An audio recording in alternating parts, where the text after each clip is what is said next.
പുനലൂരിൽ സ്കൂളിന് സമീപത്തെ വീട്ടിൽ നിന്നും വിൽപ്പനയ്ക്കായി സൂക്ഷിച്ചിരുന്ന 1200ഓളം പാക്കറ്റ് നിരോധിത പാൻ മസാല ഉൽപ്പന്നങ്ങൾ പിടികൂടി. സംഭവത്തിൽ പുനലൂർ വെഞ്ചേമ്പ് സ്വദേശി ഹരികുമാറിനെ പോലീസ് അറസ്റ്റ് ചെയ്തു. പുനലൂർ പോലീസിന് കിട്ടിയ രഹസ്യവിവരത്തെ തുടർന്ന് നടത്തിയ പരിശോധനയിലാണ് വൻതോതിൽ നിരോധിത പുകയില ഉൽപ്പന്നങ്ങൾ ഹരികുമാറിന്റെ വീട്ടിൽ നിന്നും കണ്ടെത്തിയത്. വെഞ്ചേമ്പ് LP സ്കൂളിനോട് ചേർന്ന് സ്റ്റേഷനറി കട നടത്തുന്ന ഹരികുമാർ ഇതിന് സമീപത്തുള്ള തന്റെ വീട്ടിലായിരുന്നു പാൻ മസാല ഉൽപ്പന്നങ്ങൾ ശേഖരിച്ച് സൂക്ഷിച്ചിരുന്നത്.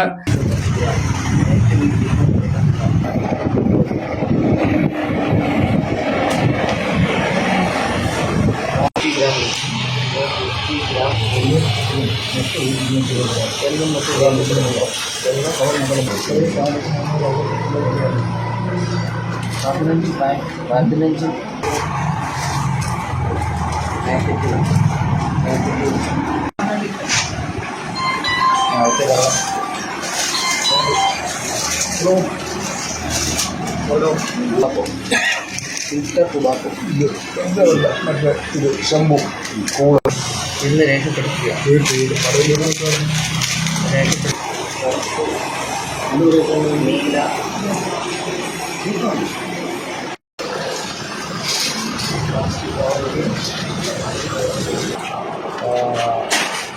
ചെറിയ കവർ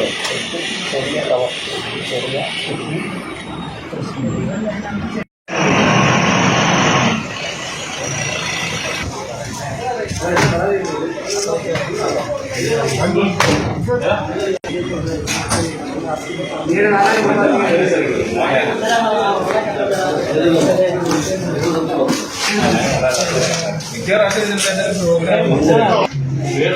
₹20 ലഭിക്കുന്ന ഗണേഷ്, കൂൾലിപ്പ് തുടങ്ങിയ പുകയില ഉൽപ്പന്നങ്ങൾ ₹50 ഇയാൾ വിൽപ്പന നടത്തിയിരുന്നത്. Fox TV news, Punalur.